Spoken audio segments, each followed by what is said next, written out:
Good evening and welcome back to Ask 9. I'm Becky Phelps. I'm Jim Mertens, and this is the night that the governor gives her condition of the state address, pretty much to talk about the accomplishments of the last year, of course, to recognize Iowans that have been exceptional. I'm sure she's going to be talking about the National Guardsman who died in the line of duty in Syria and give a tribute there. And she also introduces her policies that she wants to see in her last full year in office as governor. She's not seeking re-election. So this is a pivotal session for her, kind of a chance to put her last imprint on the state of Iowa. Yeah, there is a lot going into tonight's address, which is why we wanted to take this time during tonight's show to give you an idea of what to expect. And you will be able to watch the address in its entirety on kcrg.com. We will have, if you just go to our website, it will be pinned at the very top, the very first article, and we'll have that live streaming for you starting at 6 o'clock. So the governor will walk in at about 6 o'clock, and there will be applause, usually standing ovation. It takes a while for her to actually reach the podium, the lectern, to the dais, whatever you want to call it. It is a production. It takes a while, and then, as we said, she will start off usually by recognizing people and thanking, and then somewhere midway she'll say the condition of the state is usually good. Usually it is good. I'd be surprising a little bit. Sometimes they change, it's excellent or whatever, but that's we could usually, get better than good. Yeah, and to be honest, because we're looking forward to Dave Price, who covers politics for us out of Des Moines, to talk about what is expected in this particular address. But it's an address that sometimes you have to listen to very carefully, because something interesting or a major priority that you weren't expecting might be unveiled. I mean, you think back of the area education associations, the AEAs, yes, that were basically changed from the bottom floor up, and the legislature and people weren't really anticipating that, but that's something that the governor really wanted. She pushed it through the legislature, and it became law at the end of that session. Yeah, tonight is going to be such an incredible indicator of what we can expect throughout the rest of the legislative session. It will be very interesting what she says her priorities are. Well, and the other thing I think that's going to be interesting in this particular session is, as we said, this is the last session for Governor Reynolds, who's, of course, a Republican. She has a Republican majorities in both the House and the Senate, not a supermajority in the Senate anymore. By one. By one. Yeah. So, I mean, she can't just, and that usually impacts when you appoint somebody or you're trying to get somebody into a position that you're going to need one Democratic vote for. But for a lot of legislation, yes, the majority will be enough, and it'll be interesting, in my opinion, to see what Republicans do in the legislature, knowing that this is the governor's last session. They can kind of push back, and they can kind of go their own road, perhaps not as the governor will lay out her priorities of this year. Yeah, so let's hear from KCRG Political Director Dave Price, who has been in Des Moines all day working very hard leading up to this address. Kim Reynolds has been Iowa's governor for every year since Republicans took over majority control of the Iowa House and Senate in 2017. So in 2026, she will stand before this Republican-led legislature and tell them what she would like to accomplish in what will now be her final year in office. Ranking and aligning governments. At last year's Condition of the State address, the governor told lawmakers that she wanted money for cancer research, Medicaid work requirements, a DOGE task force, forcing drivers to put down their phones, and similar policy for kids in the classroom. It's unhealthy, and the results are as predictable as they are unacceptable. Lost sleep, lower productivity, more distractions, and increased anxiety. The Republican-led legislature approved much of what the governor had wanted, but the governor also vetoed that eminent domain restrictions bill, something that a lot of the Republicans had voted for, and some of them were very angry at what she did. We will see now, a year later, if all is forgiven and these Republicans will help pass the governor's final list of recommendations in her final year in office. At the Iowa State Capitol Bureau, I'm Dave Price. Eminent domain definitely expected to be a topic of discussion Also, property taxes. That's already been brought up by both Republicans and Democrats. Yeah, and it's been pretty much promised that that is perhaps the premier position that the governor is going to take in regards to property taxes. That is going to be her main issue tonight. That's what the pundits say. That's what's expected. It's been promised. It wasn't in the last legislative session. It was introduced. It didn't get through for passage. So, I mean, lawmakers have already been working on this. They just didn't think they had enough to get a final decision on property tax reform in the last session. On the other hand, eminent domain was something that it ended up being a floor fight between Republicans among Republicans, which you don't see, we haven't really seen since, as Dave said, 2017. That was an issue that really pit Republican against Republican, and the governor definitely didn't want that on her desk. And sure enough, it was forced through the Senate. It was a big deal. It ended up on her desk, and as you know, it was vetoed. Yeah, so it will be interesting to see if they bring it back up, if there'll be more fighting. And if it'll be vetoed again. And if it will be vetoed again. You know what Reynolds will choose to do with her last year in office. Yeah, so I mean, eminent domain is going to be a major issue, but as you said, property tax reform, they've been trying to go at every single form of taxation. Yeah. They eliminated the tax basically for seniors. The income tax has been capped far lower than it ever was. One of the biggest concerns that lawmakers say that they've heard over and over again is the high cost of property taxes. Now, as you well know, property taxes really don't fund much, if any, of state government issues. It funds local government, it funds school districts, and a lot of those other different entities that are very local. And the argument always has been is that school boards, city councils will say, look, we're good guardians of the budget. We're keeping expenses low. State lawmakers say, no, property taxes have been expanding faster than they should. Yeah, House Democrats have already suggested freezing property taxes for homeowners over the age of 65. They came out, I think, last week with that proposal. Senate Republicans have announced they want to reduce, let me get this right, reduce property tax rates when inflation exceeds 2%. I talked to a Republican, I think it's House Ways and Means chairman.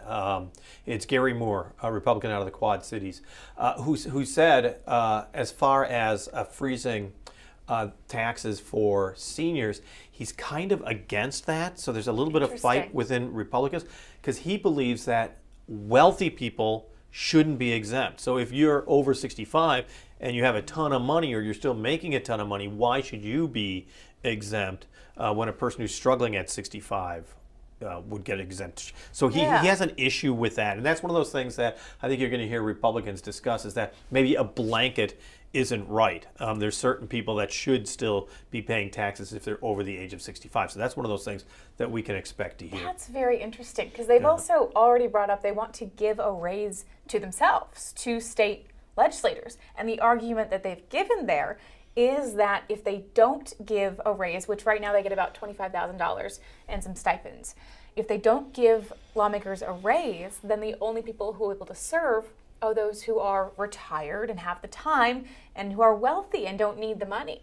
So that's interesting. It is a fair argument, but there's also that argument that Iowa's always been proud of having part-time lawmakers. Yes. If they don't get all the bills, if they don't get everything done by a certain date, the cutoff date is there, and any work not done, they don't necessarily get paid for it. So so that makes their deadline so important for all of the legislation, but also underlines that they're citizen lawmakers.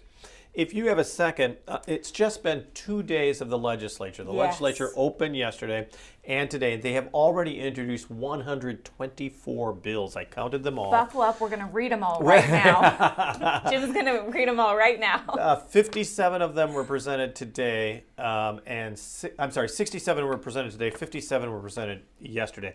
Here's just a couple that I found most interesting. Introduced yesterday a bill for an act relating to general education requirements, core curricula, other functions of Regents institutions, including applicability provisions. Now, what that means is that the House Higher Education Committee is going to be coming up with ideas on basically core curriculum or what you would call your general education especially in their first 2 years of college. They want to make sure that you're learning civics, American history, and so that is a huge bill that is going to be going through. And I know that the higher education, we're going to be talking about that a little later on this week. The Higher Education Committee is going to be really looking at core curriculum. Another one, a bill for an act designating kratom as a Schedule I controlled substance. Right now, it's really not under control in Iowa. It's not a controlled substance of any kind. I think more than 23 states, more than 20 states, I should say, it's either 23 or 24, have already have legislation regarding this. That's interesting. So, I don't recall a lot of attention being given to kratom either before this. I think you're going to see a discussion of it, and like you said, it hasn't gotten the attention that it probably should. This one's a big deal.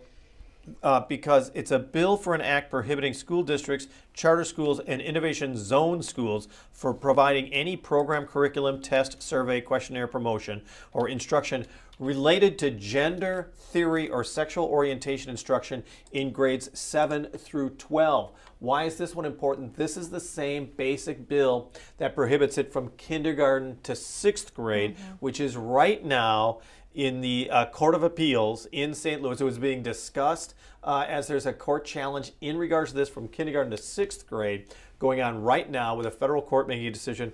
This bill would extend it all the way through high school. Yeah, and they're not waiting to see if it settles in the courts. They are going right on ahead with this. So I thought that was interesting. We've got the eminent domain. Of course, that bill was introduced almost immediately yesterday. And today, there's interesting bills. A bill for an act relating to historical resource research centers. We have covered this out a lot. We've covered this a lot. This has to do with the Iowa City Historical Center that back in July, the state announced they were going to shut it down in 1 year. They said, we're going to move everything that we can to Des Moines. We might have to get rid of some stuff. We don't know what the plan is exactly, but the plan is we have to shut this down in Iowa City because of budget issues. This would reverse that. It's that effort. It's an effort. It's a bipartisan effort to reverse it, which is also interesting. Yeah, it is interesting. Some Iowa City lawmakers, some Coralville lawmakers. Bobby Kaufman's on this. Yes, who's a Republican. And that will be very interesting because we just got through like this whole are they even allowed to do this? Well, this is under court review as well. Yes. Because there's a lawsuit being filed to stop the closure of the Iowa City Historical Center. So, I mean, I thought that was interesting. Yeah, they want to stop that entirely, And which there have been a lot of protests over. Also, a bill for an act relating to the taxation and regulation of alternative nicotine products and vapor products, creating the Iowa Cancer Research Fund and including effective date and provision. A note about these, by the way, is these sentences that we're reading is all the information we have right now about these bills. We don't have them in full. That's not up yet. So we are getting just a little sneak peek preview of the long list of things to come. Yeah, that's one way to say it. Yeah, Jim it's is a long, flipping pages long over list. here. Well, I just want to throw one more in, and once again, you're going to see a lot of attention towards education. And also, there's a bill for an act providing for education related to the Holocaust for students and teachers in school districts. That will be introduced as well. Now, here's another thing that I really want to point out, is that, like I said, we have got 124 bills just introduced yesterday and today.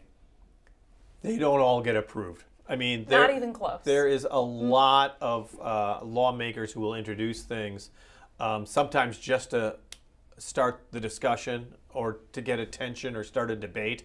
And so we're going to see a lot of bills that you'll be sitting there going, what? How are they really going to do that?